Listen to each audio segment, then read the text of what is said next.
అందరికీ నమస్కారం. నేను మీ గంటి ఉష. నా మిత్రులకి, శ్రేయోభిలాషులకి, సబ్స్క్రైబర్స్కి మంచి మంచి కామెంట్స్ తోటి నా వీడియోస్ని ప్రోత్సహిస్తున్న అందరికీ కూడా నా కృతజ్ఞతాభివందనాలు తెలియజేసుకుంటున్నాను. గత కొద్ది గంటలుగా ఒక వీడియో వైరల్ అవుతోంది. ఆ వీడియోలో ఒక దుర్ఘటన గురించి చెప్తోంది. ఆ దుర్ఘటన అందరికీ, హిందువు అన్న ప్రతి ఒక్కళ్ళకి కూడా మనస్తాపాన్ని కలిగిస్తోంది. చాలా బాధాకరమైనటువంటి సంఘటన. అదేంటంటే, మన చిలుకూరు బాలాజీ దేవాలయ ప్రధాన పూజారి, ప్రధాన అర్చకులైనటువంటి శ్రీ రంగరాజన్ గారి మీద జరిగిన దాడి ఎంత దౌర్జన్యంగా జరిగిందో చేశారో చూసారా? ఇంతకీ రామరాజ్యం పేరుతో వచ్చారండి. రామరాజ్య స్థాపన, అసలు ఈ రామరాజ్యం అని పేరు పెట్టుకున్న వాళ్ళందరికీ నేను మాట చెప్తున్నాను. రామరాజ్యం అంటే ఏమిటో నిజంగా మీకు తెలుసా? తెలియకపోతే మళ్ళీ రామాయణం చదవండి. రామరాజ్యంలో ఎక్కడైనా హింస చేసి, ఎదుటి మనిషిని హింస పెట్టి తమకు కావలసిన పనులు సాధించుకోవడం అన్నది జరిగిందా? రాముడు ఎంతటి ధర్మాత్ముడు! రామో విగ్రహవాన్ ధర్మ కదా. ఆయన ఎవరితోనైనా అసలు పరుషంగా మాట్లాడేవారా? ఇలాంటి దౌర్జన్యం చేసి ఆ దౌర్జన్యానికి రామరాజ్యం పేరుట మేము వచ్చామని చెప్పుకోకండి, సిగ్గుచేటది. రాముడు వింటే సహించడు. అర్చకో హి స్వయం విష్ణు అన్నది మన ఆర్యోక్తి. ఏ దేవాలయంలోనైనా ప్రధాన అర్చకులు ఎవరైతే ఉంటారో వారు స్వయం ఆ అర్చామూర్తితో సమానం. ఆ అర్చామూర్తికి ఏ విలువ ఇస్తారో అతనికి కూడా, ఆ అర్చకులకి కూడా మనం అదే విలువ ఇవ్వాలి. అలాంటిది పెద్ద వయసులో కూడా పెద్ద. ఇప్పుడు మీకు ఒక ధర్మ సూక్ష్మం తెలుసో లేదో, వయసులో పెద్దవారిని కింద కూర్చోపెట్టి మీరు మీదన ఎత్తు స్థానంలో కూర్చుంటే మీ ఆయు క్షీణం అన్నటువంటి ఇంకిత జ్ఞానమే లేకపోయే మీరు రామరాజ్యం గురించి మాట్లాడతారా? రామరాజ్యం అనే పేరుతో వచ్చినటువంటి రావణ సంతు మీరు. ఎవరండి చెప్పారు ఇలా అడగమని? ఇక్ష్వాకు భూమంతా అఖండ భూమండలాన్ని రామచంద్రుడు ఏలి ఉండవచ్చు. అతన్ని ఇక్ష్వాకు వంశ గోత్రాల పేర్లన్నీ చెప్పమని అడుగుతారా? ఇదేదో సామెత ఎలా ఉందంటే, అంత లావు ఉన్నావు తేలు మంత్రం రాదా అని అడిగాడట వెనకటికెవడో. లావుకి తేలు మంత్రానికి సంబంధం ఏమిటో. అలాగా అసలు ఈ ప్రశ్నలన్నీ అడిగి ఇక్కడ దౌర్జన్యంగా కూర్చున్న వాళ్ళందరిలో ఒక్కొక్కళ్ళని అడుగుతున్నాను. మీ పైన 4వ తరంలో మీ తాతో ముత్తాతో పేరు, ఏ తెలుగు పంచాంగం ప్రకారం ఏ తిథిన పుట్టాడు, ఏ తిథిన చచ్చిపోయాడో తెలుసా మీకు? ఇంటి పొయ్యి గురించి తెలియదు కానీ ఊరి మీద పడతారు సేవని చెప్పి. ఇలా దౌర్జన్యం చేసే రామరాజ్యాన్ని రాముడు అడిగాడా, లేదా ప్రజలు అడిగారా? మిమ్మల్ని వేడుకున్నారా? ఆలోచించక్కర్లే. ఒక్క మనిషి, ఆయన పెద్ద ఆయన దగ్గరికి వెళ్ళి ఆయన గృహంలోనే ఆయన్ని నిర్బంధించి దాడి చేసి, మనోవ్యధ కలగచేసి, శారీరకంగా బాధ పెట్టి ఏం బాగుకుంటామని ఒకరిని హింసించేది, మనస్సును గాయపరిచేది రాక్షస ప్రవృత్తి అవుతుంది కానీ రామ ప్రవృత్తి కాదు. గుర్తుపెట్టుకోండి. అతని వైపు అంతమంది వేళ్ళు చూపించి మాట్లాడతారా? ఇందుకే ఇది రావణ సంతానం. ఇప్పుడు మనకి హనుమంతుడు, ఇప్పుడు మీరు అన్నారు కదా రామరాజ్యం పేరుతో మేము తెస్తున్నామని చెప్పేసి, ఇది నిజంగా తెలిస్తే హనుమంతుల వారు ఊరుకుంటారని అనుకుంటున్నారా? ఆయన సుందరకాండలో ఒక శ్లోకం చెప్పారు. న రావణ సహస్రం మే యుద్ధే ప్రతిబలం భవేత్ శిలాభిస్తు ప్రహరత పాదపైశ్చ సహస్రశ. ఆయన ఎలా కొట్టి హింసిస్తాడో, ఇలాంటి రావణులే 1000 మంది వచ్చినా సరే అని ఆయన చెప్పాడు. అందులో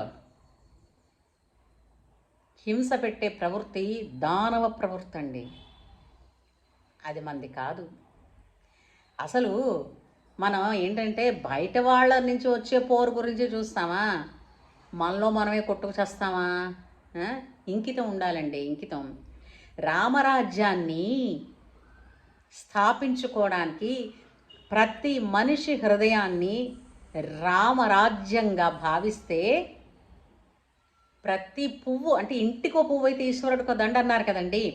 ప్రతి మనిషి తాలూకు హృదయం పవిత్రమైన పారిజాత పుష్పంగా మారితే రామరాజ్యం వచ్చినట్టేనండి. దీనికోసం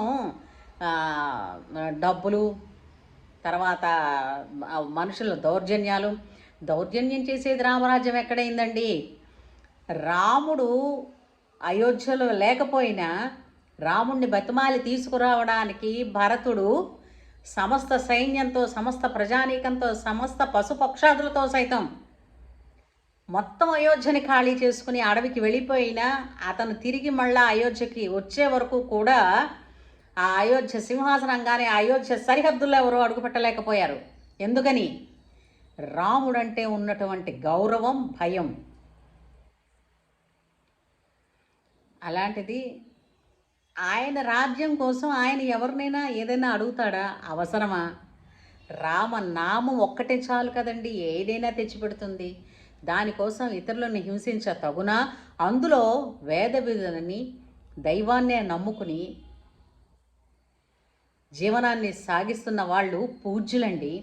ఒక్కటి మాత్రం నిజమండి. ఇప్పుడు మనం ఏదో సామెత చెప్తారు కదా, every action has an opposite equal reaction కదండి.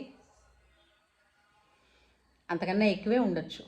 ఎందుకంటే ఆయన నేను చెప్పలేనయ్యా కూర్చోండి అంటే నిర్బంధించి ఆయన్ని కిందను కూర్చోపెట్టారు కదండి. ఓకే, ఆయన ఏమనుకోవచ్చు తెలిసిందా? భగవంతుడు ఈరోజు ఇదొక పరీక్ష నాకు పెట్టాడు అని ఆయన అనుకోవచ్చు.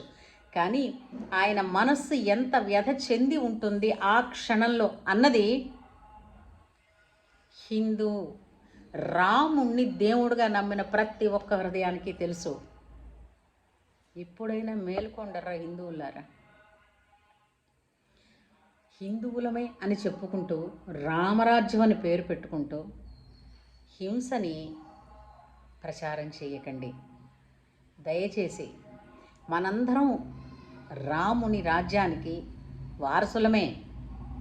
మన వారసత్వంలో ఉండవలసింది ప్రేమ. రాముడు ఎంత ప్రేమగా నవ్వు ముఖంతో ఎవరినైనా పలకరించేవారు. మరొక్కసారి తెలియకపోతే రామాయణం మళ్ళీ చదవండి. ఎన్నిసార్లైనా చదవడానికి ఓపిక లేదు కదూ. చక్కగా వెళ్ళి వినండి. బోల్డన్ని ప్రవచనాలు చెప్పిన మహానుభావులు అందరూ ఉన్నారు, వినండి. పెచ్చు బెదిరింపు కూడాను ఆయన్ని. ఈసారి నేను రాను అమ్మా, తగుదరమ్మా అని ఇందులో ఆడవాళ్ళు కూడా ఉన్నారు. ఏమిటమ్మా ఆ పెద్ద ఆయన మీద నిర్బంధానికి వెళ్ళిపోతే మీరు కూడా వెళ్ళిపోతారా? స్త్రీ హృదయంలో ఉండాల్సినటువంటి శృతిమెత్తని తనం ఏమైందమ్మా? ఒక మనిషిని ఇబ్బంది పెడుతుంటే మీ తండ్రి వయసులో ఉన్నారా మనిషి?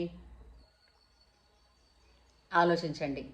చేసే పని మీకైనా ఉపయోగపడుతుందా, ఇతరులకు ఉపయోగపడుతుందా? ఇప్పుడు ఒక్కటే గుర్తుపెట్టుకోండి, మనం చేసిన ఏ పనికైనా సరే మనకే ప్రతిఫలం వచ్చిందని అనుకోండి, సరే దాన్ని మనం సరిపెట్టుకుంటాం, ఆహా మనం అది చేసాం కదా అని అనుకుంటాం. కానీ మనకు కాదండి. ఎప్పుడైనా కర్మ వచ్చేటప్పుడు ఎలా వస్తుందో తెలిసిందా?